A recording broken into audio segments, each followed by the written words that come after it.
Kita beralih ke sorotan lain, saudara. Sejak penyeberangan Rafah dibuka setiap hari, banyak warga diangkut dengan bus untuk kembali ke Gaza, Palestina. Warga pun menceritakan perjalanan berat melalui jalan tersebut. Kelompok terbaru warga Palestina yang kembali ke Gaza tiba di Khan Younis Rabu pagi waktu setempat. Ini setelah penyeberangan perbatasan Rafah dengan Mesir dibuka pada awal pekan ini. Beberapa warga yang kembali mengatakan perjalanan mereka melelahkan dan butuh lebih dari 10 jam untuk puluhan pengungsi dan sekelompok kecil pengungsi medis untuk menyeberang setiap hari.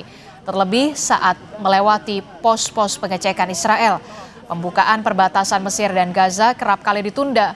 Banyak interogasi dan ketidakpastian soal siapa saja yang diizinkan menyeberang oleh Israel.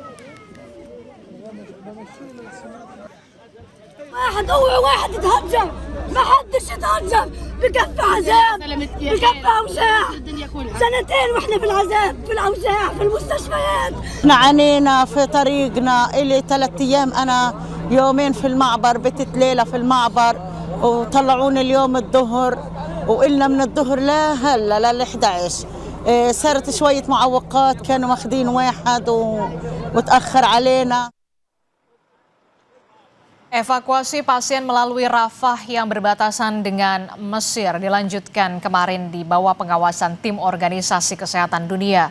Pembukaan perlintasan ini menjadi penting dalam gencatan senjata Israel Hamas meski bersifat simbolis dengan pembatasan jumlah orang yang bepergian dan barang tidak diperbolehkan melintas. Sekitar 20.000 anak dan dewasa yang membutuhkan perawatan medis berharap bisa meninggalkan Gaza melalui jalur ini untuk perawatan medis lebih baik.